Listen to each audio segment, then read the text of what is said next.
The stars looked different from the viewing deck of the stellar Voyager. Ethan Miller stood with his hands behind his back, watching the unfamiliar constellations. It had been 3 years since humans discovered faster-than-light travel, and only 1 year since the Galactic Confederation had accepted Earth as its newest member. "Captain Miller," a voice called from behind. Ethan turned to see Lisa Adams, his lieutenant, and the only other human assigned to this ship. Her uniform looked too big for her, just like his did. The Confederation hadn't bothered to make properly fitted uniforms for humans yet.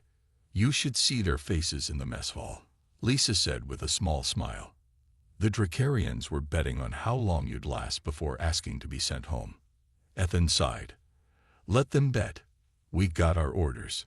The Confederation had classified humans as Class C sentients, physically weaker than the hulking Dracarians, less intelligent than the telepathic Mindari, and technologically far behind the Xelians.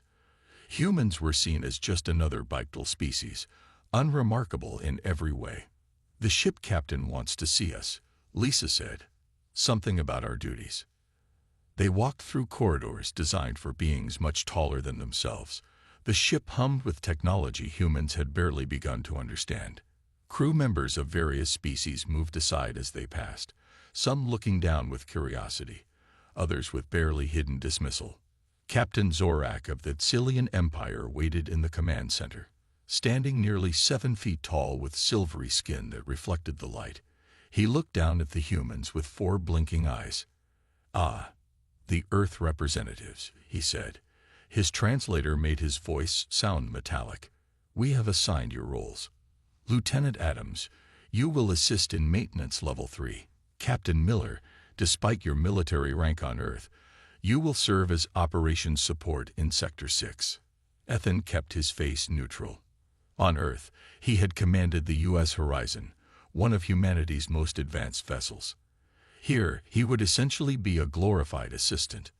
"We understand, Captain," Ethan said. "We're here to learn and contribute however we can."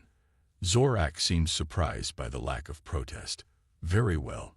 The stellar Voyager begins its mission to the Outer Rim tomorrow. The Confederation wishes to establish new outposts in that region." After they were dismissed, Ethan and Lisa found themselves in a small crew quarter they would share. The room was clearly an afterthought, converted from a storage space. "Maintenance level 3, Lisa said, sitting on her bed. "I'm a certified quantum engineer, and they've got me checking air filters." Ethan unpacked his few belongings. "This is what we signed up for. Humanity's first steps into the galaxy were never going to be easy." "But they don't even see what we can offer," Lisa argued.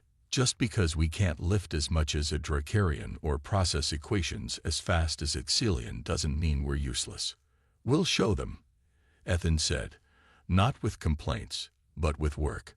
Humans have something these species haven't seen yet." "And what's that?" Lisa asked. Before Ethan could answer, the ship's alarm sounded. A voice came over the intercom, speaking the Confederation's standard language. "All crew to stations. Priority message from Outpost Theta. Unknown contact detected." Ethan and Lisa exchanged glances. Their first crisis had arrived sooner than expected. When they reached their assigned emergency stations, the view screen showed a distant space station surrounded by strange, shifting shadows. The Mindari communications officer, with her characteristic blue skin and large eyes, looked troubled. "Signal lost from Outpost Theta," she announced. "Last transmission indicated unknown hostiles." Captain Zorak straightened his tall frame. "Set course for Outpost Theta. Alert Confederation Command. We will investigate but not engage." As the stellar Voyager changed direction, Ethan watched the distant shadows on the screen. Humanity might be new to the galaxy, but something told him that whatever waited at that outpost would change everything. For now, he and Lisa were just people in the crew's eyes, unremarkable and untested. That was about to change. The stellar Voyager dropped out of faster-than-light travel near Outpost Theta. The station hung in space, parts of it dark and damaged. Small objects floated around it, debris and possibly bodies. Ethan stood at his operations console, far from the main command area where Captain Zorak and his senior officers assessed the situation. Though relegated to a minor role, Ethan carefully watched the sensor readings flowing across his screen. Life signs detected on the station, announced the Celian science officer. Approximately 23 survivors, mostly in the central hub. And the attackers? Asked Captain Zorak. No clear readings, replied the science officer. There are unusual energy patterns throughout the lower sections. They do not match any known species. Lisa entered the bridge and moved to Ethan's station. She wasn't supposed to be there, but nobody paid attention to her. They got me fixing air scrubbers while this is happening, she whispered. What's going on? Ethan showed her his screen. Something attacked the outpost. They're calling it the Void Swarm based on survivor reports. The captain is planning a rescue mission. On the main view screen, they watched as Captain Zorak organized a team of Dracarians, the strongest and most physically imposing members of the crew. The plan was simple. Dock with the station, form a defensive perimeter, and extract the survivors. They're leaving the survivors in the outer sections, Lisa said, pointing to a different reading on Ethan's console. Look, there are at least 5 life signs in the maintenance tunnels. Ethan checked the readings. You're right. They must not be registering on the main sensors. He raised his hand to get attention. The bridge crew ignored him until he stood up. Captain, there are additional survivors in the maintenance sections, Ethan said. They don't appear on your main scan. The Mindari first officer frowned. The maintenance tunnels are too narrow for a proper rescue team, and too dangerous with unknown hostiles present. We'll follow the established rescue protocol, Captain Zorak decided. The central hub survivors are the priority. The rescue shuttle departed. On the screen, they watched as it successfully docked with the station's main airlock. The Dracarian team entered in their heavy armor, weapons ready. This isn't right, Ethan said quietly to Lisa. Those people will die waiting for protocol. Lisa looked around the bridge. Everyone was focused on the main rescue operation. There's a maintenance shuttle in Bay 4. It's small, meant for exterior repairs. They shared a look of understanding. 10 minutes later, they were inside the small maintenance shuttle, approaching the service airlock on the far side of the station. No one had stopped them. Humans weren't important enough to monitor closely. This is against at least 12 Confederation regulations, Ethan said as he piloted the shuttle. Lisa checked her portable scanner. The survivors' life signs are getting weaker. Whatever this void swarm is, it's affecting life support in those sections. They docked at the small airlock and entered the station wearing basic environmental suits. The corridors were dark, emergency lights casting red shadows. Something black and oily seemed to move within those shadows. This way, Lisa said, following her scanner. They found the first survivor in a sealed maintenance room, a young Mindari technician, injured but alive. She looked at them with surprise. You came, she said weakly. The others said no one would risk the maintenance tunnels. We'll get you out, Ethan promised. Can you walk? As they helped her up, a warning came over their communication devices. The Dracarian team was under attack. Something had surrounded them in the central hub. Their heavy weapons and armor seemed ineffective against enemies that moved like liquid shadow. All personnel returned to the ship immediately, ordered Captain Zorak. The rescue mission has failed. Ethan and Lisa exchanged glances. We still have 4 more survivors to find, Lisa said. Ethan nodded. Let's move fast. Behind them, something dark and formless began to flow through the cracks in the corridor walls. The void swarm had noticed them. The darkness moved faster now. Ethan and Lisa helped the injured Mindari technician through the narrow maintenance tunnel, the shadows of the void swarm sliding along the walls behind them. The others are this way, Lisa said, checking her scanner. 4 life signs, all in one compartment. The station groaned around them. Power systems flickered. Emergency lights pulsed red, then died completely, leaving only the lights on their suits to guide them. Captain Zorak to all personnel. came the voice over their comms. The Drakarian team is retreating. The Void Swarm has overwhelmed the central hub. All shuttles return immediately. Ethan tapped his comm. Captain, this is Miller. We've found survivors in the maintenance section. Request 10 more minutes to extract them. There was a pause before the captain responded. Negative. The Stellar Voyager cannot risk waiting. Return now or be left behind. Lisa looked at Ethan, her face visible through her helmet visor. They're leaving us. Then we'd better hurry, Ethan said. They'd reached a sealed door. The scanner showed 4 life signs inside. Lisa tried the control panel, but it was dead. No power, she said. We need to force it open. The Mindari technician spoke weakly. You can't. Those doors are designed to withstand explosions. Ethan examined the door. Maybe we can't break it, but we can trick it. He removed a small tool kit from his suit pocket. Every system has a manual override. Humans still designed for failures. While Lisa watched for the approaching Void Swarm, Ethan worked on the door's edge, finding a small panel. Inside was a simple mechanical lever. He pulled it, and the door slid open just enough for them to squeeze through. Inside they found 4 survivors, 2 Xilians, another Mindari, and a Drakarian with a badly injured leg. They looked up in surprise at the human rescuers. The ship is leaving, Ethan explained quickly. We need to move now. The Drakarian, nearly twice Ethan's size, struggled to stand. I cannot walk. Leave me. Not happening, Ethan said. He turned to Lisa. We need a plan B. We'll never make it back to our shuttle in time. Lisa studied her scanner. There's an emergency escape pod 2 sections over. It's small, but it might fit all of us. Through the gap in the door, they could see the darkness of the Void Swarm approaching, flowing like oil across the surfaces of the corridor. Let's move, Ethan said. He and Lisa helped the Drakarian, supporting his massive weight between them. They moved as quickly as possible through the dim corridors. The injured aliens watched in surprise as the 2 physically weaker humans refused to leave anyone behind.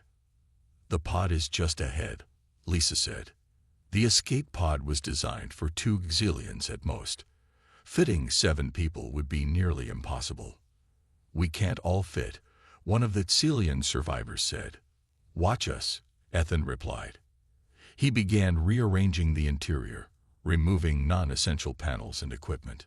Lisa, help me with this. Working together, they transformed the tiny space. The Void Swarm was only meters away when they finally squeezed everyone inside and sealed the door.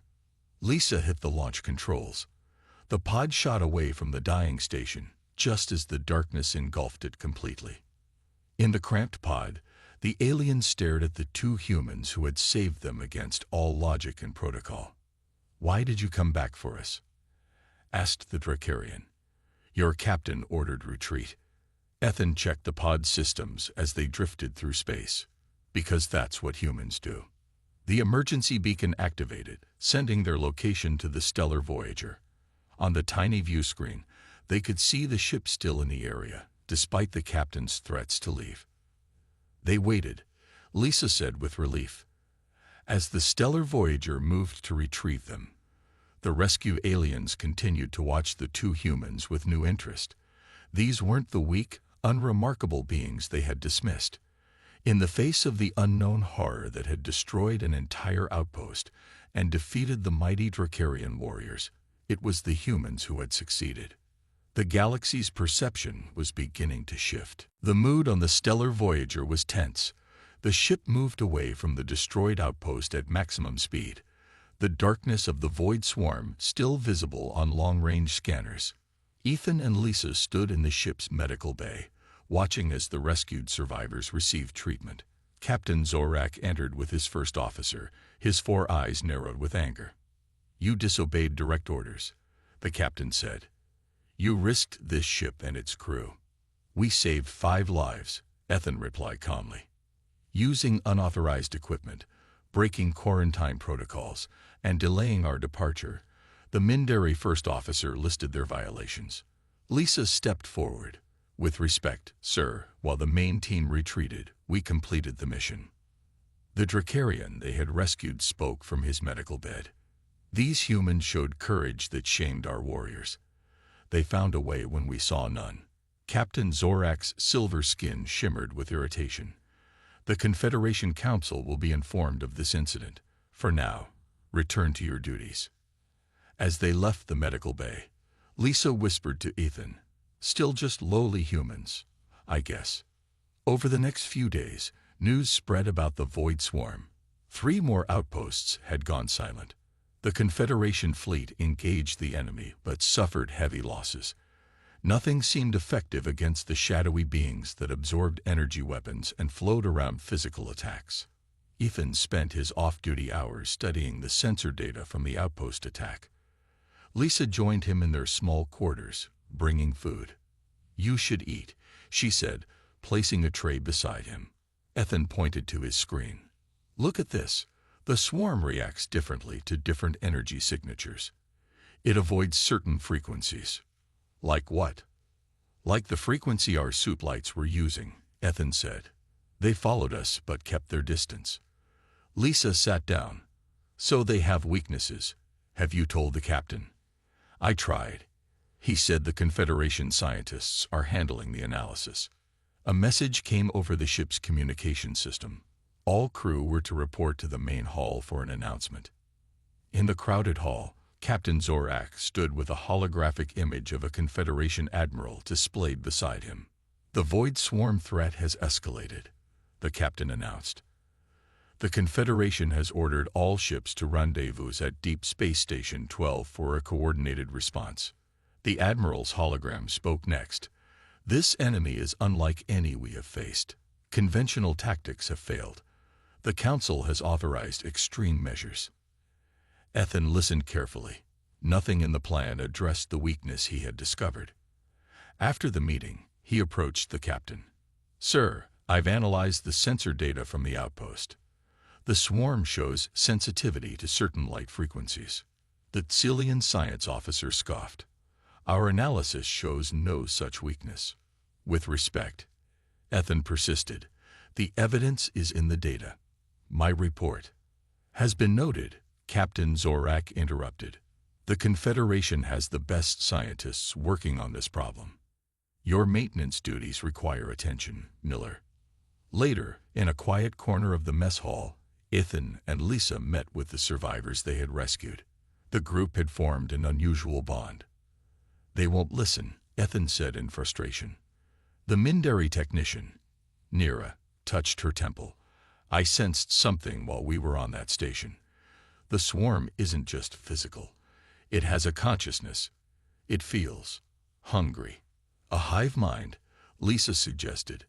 That would explain how it coordinates. The Dracarian warrior, Krell, leaned forward. If it thinks as one, it might be vulnerable to psychological tactics. In my culture, we use battle cries to confuse our enemies. Ethan looked up. Psychological warfare against a hive mind. That's not in any Confederation manual. Which is why they wouldn't consider it, Lisa said. But humans have been using psychological tactics for thousands of years. Nira's eyes widened. I can feel the ship changing course. We're heading into danger. Ethan looked at the small group. We need to prepare. The Confederation fleet is about to face the swarm with the wrong strategy.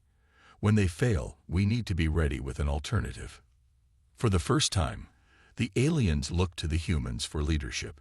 The hierarchy was shifting, bit by bit. The stellar Voyager arrived at Deep Space Station 12 along with hundreds of other Confederation ships. Through the viewing port, Ethan and Lisa watched as vessels of all sizes formed battle groups. The largest Dracarian warships led each formation, their weapon systems glowing with power. Admiral Ryan is requesting all human personnel report to Docking Bay 7, announced the ship's computer. Ethan and Lisa exchanged surprised looks. Admiral Ryan, Lisa asked. A human admiral.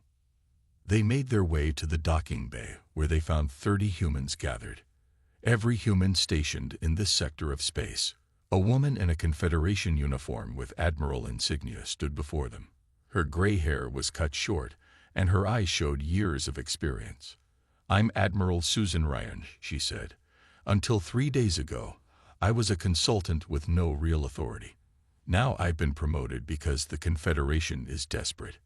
She activated a holographic display showing the devastation caused by the Void Swarm. Entire fleets reduced to debris. Colonies gone dark. "The conventional forces are failing," Admiral Ryan continued. "The Council has authorized me to form a human response team. They don't expect us to succeed. This is their way of saying they tried everything before the end." "We've discovered something about the swarm," Ethan said, stepping forward. He explained their findings about light frequencies and the possibility of the swarm being a hive mind vulnerable to psychological tactics.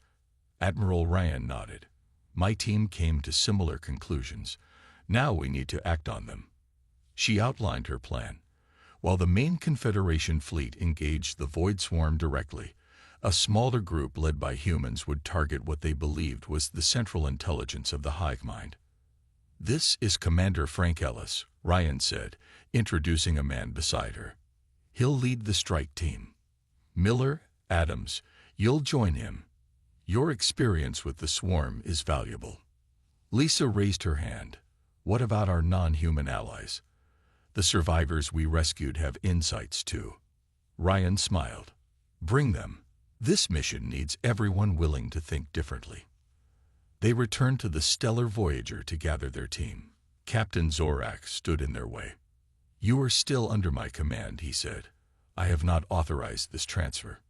From behind them, Commander Ellis approached. "Actually, Captain, Admiral Ryan has top authority in this crisis. Here are her orders." The captain read the digital orders, his 4 eyes blinking rapidly. "This is highly irregular. Humans leading a critical mission." "Sometimes irregular is exactly what's needed," Ethan replied. As they prepared to leave, Krell the Dracarian, Nira the Mindari, and the 2 Xelian technicians joined them. More surprisingly, several other crew members approached as well. "We want to join you," said a young Xelian engineer. "The traditional tactics aren't working. Perhaps the human approach will." Within hours, they boarded a small, fast ship called the Defiant. Unlike the rigid, specialized design of Confederation vessels, the Defiant had been quickly modified with a mixture of technologies from all species. Commander Ellis addressed the mixed crew. "Our mission is simple but dangerous.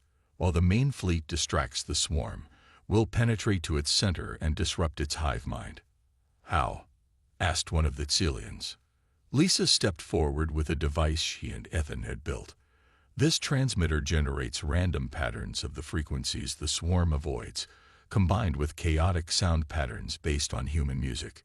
If the hive mind processes information in an orderly way, this should create confusion. "Chaos against order," Nira said thoughtfully, using the swarm's strength against it. As they prepared to depart, a message came from Admiral Ryan. The main Confederation fleet had engaged the Void Swarm near a populated system, and they were losing badly. Traditional battle formations were being torn apart. "We need to move now," Ellis ordered. "The fleet won't last long." The Defiant broke away from the station, accelerating to maximum speed. On the main screen, they could see distant flashes of light where the battle raged. Ethan looked around at their unusual crew. A mix of species united behind a human plan that broke all Confederation protocols. "Whatever happens," he said, "we've already changed things. They're listening to us now." Lisa nodded. "Let's make sure they have a reason to keep listening." The Defiant raced toward the heart of darkness, carrying with it the galaxy's last hope. The Defiant flew through the outer edges of the battle. All around them, Confederation ships fired weapons that seemed to pass through the dark masses of the Void Swarm with little effect. The organized battle formations were breaking apart as ships tried to escape the flowing darkness. "This is Admiral Ryan to all ships," came the transmission. "Fall back to secondary positions. Do not engage directly." On the Defiance bridge, Commander Ellis studied the tactical display. The swarm is spreading too quickly. We need to find its center. Nira, the Mindari, sat with her eyes closed in concentration. I can sense it. A pattern in the chaos. The swarm is flowing from a single point, like water from a spring. Lisa adjusted their sensors based on Nira's guidance. There, she said, pointing to a dark spot that seemed denser than the rest. That's where we need to go. Through the middle of the battle, one of the Tselians asked nervously. Ethan looked at their small mixed crew. We can't go through, so we'll go around. Commander Ellis nodded in understanding. Unconventional approach. I like it. He turned to the pilot. Take us below the plane of battle. Use the debris field for cover. The Defiant dived, using damaged ships and floating wreckage as shields from the swarm's attention. Their smaller size and unexpected movements kept them hidden as they circled toward the center. We're getting close, Lisa said, monitoring the device she and Ethan had built. The hive mind signals are getting stronger. Krell, the Dracarian warrior, watched with newfound respect. In his culture, frontal assault was the only honorable approach. Yet these humans chose a path of stealth and cunning that was working when brute force had failed. 2 minutes to optimal position, the pilot announced. Suddenly, alarms blared. The ship shook as something dark and flowing attached itself to their hull. We've been detected, Ellis said. The swarm is on us. Outside the viewports, darkness spread across the ship's surface. The metal began to corrode where the swarm touched it. Hull breach in 3 minutes, the computer warned. We need to activate the device now, Ethan said. Lisa shook her head. We're not close enough to the center. It won't affect enough of the hive mind. We don't have 3 minutes, Ellis said. Ethan looked at their damaged ship, then at the tactical display showing the center of the swarm still some distance away. A human solution came to mind. We can't get there, but the device can, he said. He turned to the engineer. The escape pods, can they be programmed for a one-way trip? The Tselian engineer nodded slowly, understanding the plan. Yes, we could put the device in a pod and send it to the center. The pod's too small to be noticed, Lisa added, already moving to prepare the device. And we can trigger it remotely. They worked quickly, loading the frequency transmitter into the ship's smallest escape pod. Lisa made final adjustments while Ethan programmed the pod's course. The hull is failing, the computer warned again. Launch now, Ellis ordered. The tiny pod shot away from the Defiant, speeding toward the heart of the swarm. On their screens, they watched its progress as their own ship began to come apart around them. 20 seconds to target, Lisa counted down. The darkness covered more of their viewports. Systems failed across the ship. The air grew thin as life support faltered. 10 seconds. Krell moved to stand beside the humans. It was an honor to fight alongside you, he said formally. 5 seconds. Ethan and Lisa clasped hands, their eyes fixed on the screen where the tiny dot that was their pod reached the center of the swarm. Now, Lisa activated the remote trigger. For a moment, nothing happened. Then a pulse of energy spread from the center of the swarm, a wave of chaotic light and sound patterns designed to confuse and disrupt the hive mind. The darkness on their hull paused in its spread. Then, slowly, it began to retreat. It's working, Ellis said in disbelief.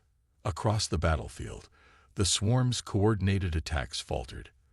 The flowing darkness became erratic, sections moving randomly without purpose. Admiral Ryan to Defiant, came the transmission. Whatever you did is working. The swarm is breaking apart. Ethan and Lisa looked at each other, exhausted but triumphant. Around them, their mixed crew of species that had once dismissed humans as unremarkable now looked at them with new eyes. The galaxy was learning a valuable lesson about judging by appearances. The Defiant limped back to Deep Space Station 12, its hull damaged but its crew intact. Emergency repairs had kept them alive long enough for a Confederation rescue ship to reach them. As they docked, they could see the station was buzzing with activity. News of their success had spread quickly. Admiral Ryan waited in the docking bay. Behind her stood Captain Zorak and several high-ranking Confederation officials. Their expressions ranged from surprise to grudging respect. Commander Ellis, Lieutenant Adams, Captain Miller, Admiral Ryan greeted them formally. "The Confederation Council wishes to speak with you immediately." As they walked through the station, Ethan noticed how other species moved aside, watching them pass with new interest. No longer were humans ignored or dismissed. Now they were studied. The council meeting took place in a large chamber. Representatives from all major species sat in a half-circle. At the center was the Mindari High Counselor, her blue skin wrinkled with age and wisdom. "We have reviewed the reports of your engagement with the Void Swarm," she began. "Your unconventional tactics achieved what our combined fleets could not." A Drakarian counselor leaned forward. "The Swarm has retreated from 3 systems already. The disruption to its hive mind continues to spread. But it is not defeated," Captain Zorak pointed out. "Our scientists believe it will adapt and return." The High Counselor nodded. "Which is why we have called you here. The Confederation must prepare for the next encounter. And we require human insight." Lisa and Ethan exchanged glances. This was unprecedented. Admiral Ryan stepped forward. "My officers have prepared a series of recommendations. We believe the Confederation forces must adopt what we call adaptive response protocols." "Meaning?" asked Edzelian representative.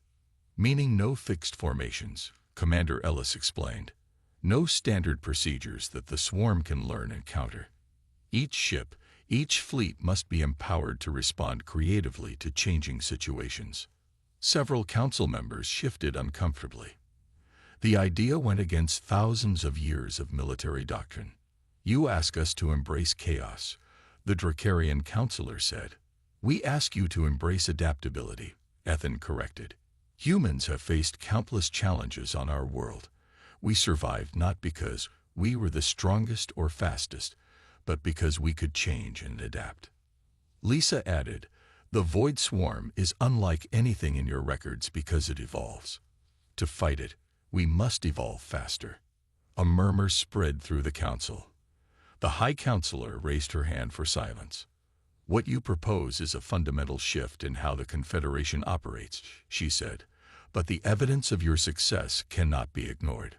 Over the next several days, Ethan and Lisa worked with Admiral Ryan to implement their new strategies. Ships were reorganized into smaller, more flexible groups. Communication protocols were changed to allow for faster decision-making at all levels. Most surprisingly, humans began to be assigned to leadership positions throughout the fleet. Their perspective was now seen as valuable rather than inferior. On the newly repaired Defiant, now designated as a rapid response vessel, Ethan found himself in command with Lisa as his first officer. Their crew was a mix of all species, each chosen for their ability to think creatively rather than follow orders blindly. Captain Miller, Nira said, now serving as their communications officer. "The Void Swarm has been detected near the Centauri outposts. Alert the fleet," Ethan ordered. "But we move first." As the Defiant prepared to jump to faster than light speed, Krell approached Ethan. "In my culture, we have a saying," the Drakarian said. "The smallest stone can start the largest avalanche." Ethan nodded. "On Earth, we say, don't judge a book by its cover." Krell looked confused by the human expression, but he understood the meaning. As the Defiant jumped to FTL, leading the response to the Void Swarm's return, the message spread throughout the Confederation. The galaxy had underestimated humans, seeing them as just another unremarkable species. That mistake would not be made again. 1 year later, the stellar Voyager floated in space above a world that had once been threatened by the Void Swarm. The planet below was green and blue, its cities glittering like stars against the dark continents. The swarm had been pushed back, system by system, using tactics that no Confederation strategist would have considered before humans joined their ranks. On the bridge of the stellar Voyager, Captain Ethan Miller stood beside his first officer, Lisa Adams. The ship had been redesigned, incorporating ideas from all species, but with a distinctly human approach to its systems and layout. Message from Confederation headquarters, Nira announced from her communication station. The last known concentration of the Void Swarm has been neutralized. A cheer went up from the bridge crew. Dracarians, Mindari, Xelians, humans, and 3 other species that had joined the crew specifically to learn from the human command style. It's not completely gone, Lisa cautioned. Just dormant and scattered. We'll need to keep monitoring.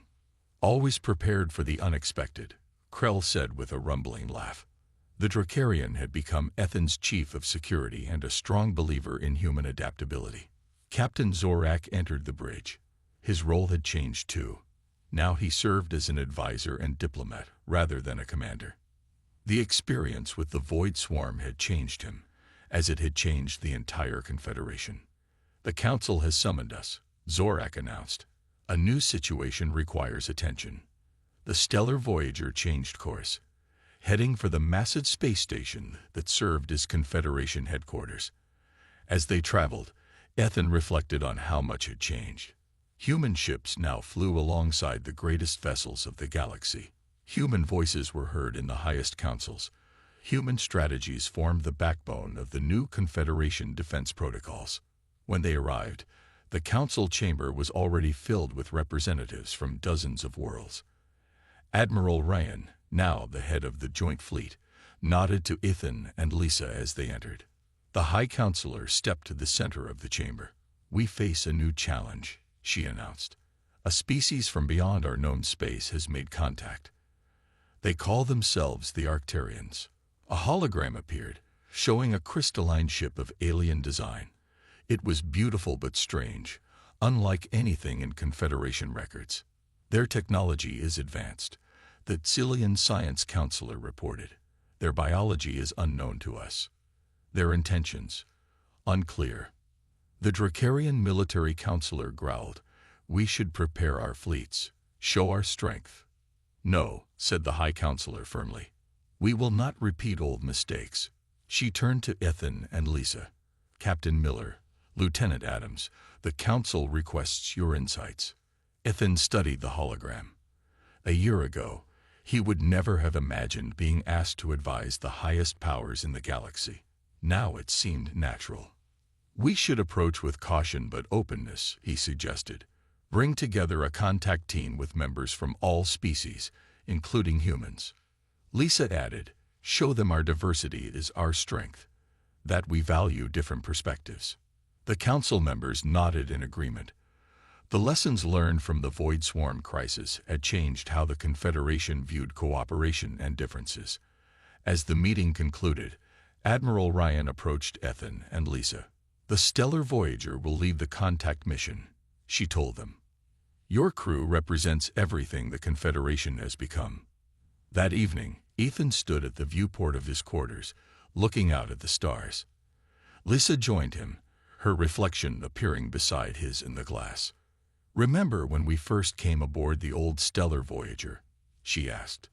"When they thought humans were nothing special." Ethan smiled.